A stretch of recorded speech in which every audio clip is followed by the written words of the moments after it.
యాక్టివిటీస్లో భాగంగా మొట్టమొదటిగా గ్రామాన్ని సెలెక్ట్ చేసుకున్న తర్వాత 250 ఎకరాలకి మించకుండా బ్లాక్స్గా డివైడ్ చేసుకోమని చెప్పడం జరిగింది.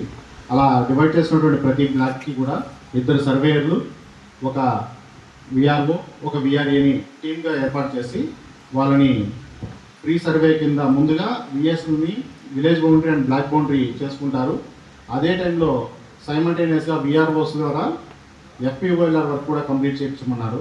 ఇప్పుడు ఎఫ్పిఓఎల్ఆర్లో మనము చేసేటువంటి ఈ బ్లాక్స్లో విఎస్లో village boundary and block boundary చేసుకునే సమయంలోనే విఆర్ఓ కూడా అదే టైంలో వెళ్ళేసి ఆ విలేజ్లో ఉన్నటువంటి అడంగల్లో ఉన్నటువంటి ఎక్స్టెంట్ కానీ అలాగే ఆర్ఎస్ఆర్ ప్రకారం ఉన్న దాన్ని కానీ గ్రౌండ్ మీద ఆ రైతులే ఉన్నారా లేదా అనే వెరిఫికేషన్ చేసుకొని ప్రతిదీ కూడా ఎఫ్పిఓఎల్ఆర్ ఆ రిజిస్టర్లో నోట్ చేసుకొని యాజ్ పర్ యాక్ట్ ప్రకారంగా, అంటే కొన్ని మనం ఎఫ్పిఓఎల్ఆర్లో వెళ్ళినప్పుడు గమనించేది ఏంటంటే అడంగల్లో ఒక రైతు పేరు ఉంటుంది, ఆ రైతు భూమి మీద ఉండడు.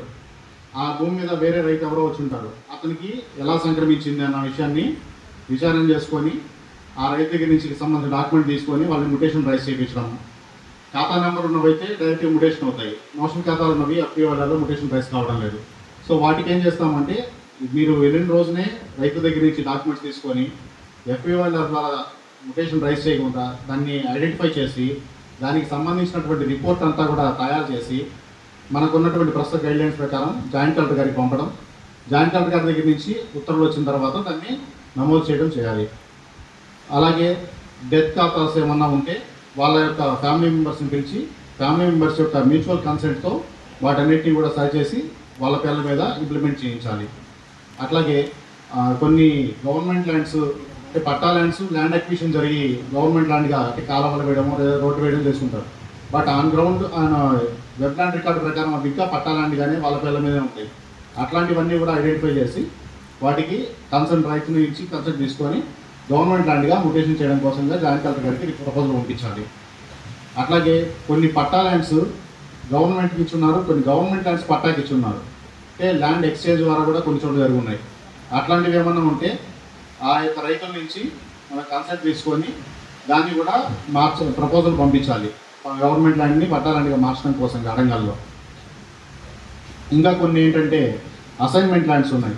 అసైన్మెంట్ ల్యాండ్స్ వెరిఫై చేసినప్పుడు అసైనీదారు ఎంజాయ్మెంట్లో ఉన్నారా లేదా వేరే రైతు ఎవరైనా ఉన్నారా అనేది ఖచ్చితంగా చెక్ చేసుకొని ఒకవేళ వేరే వాళ్ళు ఎవరైనా ఉంటే వాళ్ళకి పిఓటీ యాక్ట్ ప్రకారంగా నోటీసెస్ అనేవి ఇష్యూ చేసి దాన్ని కూడా వితిన్ 15 డేస్లో క్లియర్ చేయాలి.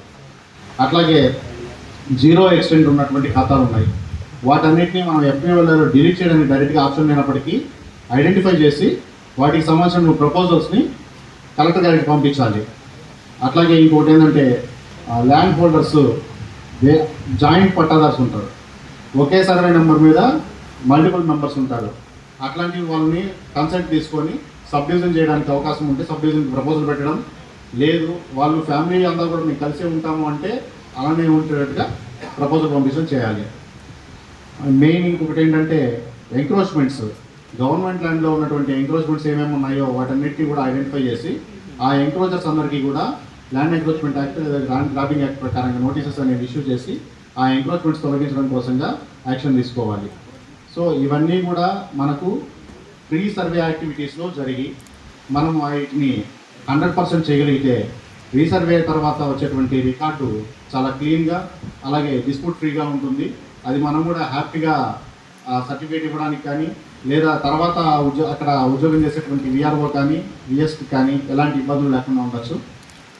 సో కాబట్టి అందరూ కూడా దీన్ని తొందరగా చేస్తారని, ఇన్ టైంలో చేస్తారని ఆశిస్తూ నాకు ఈ ఆపర్చునిటీ ఇచ్చినందుకు థ్యాంక్స్.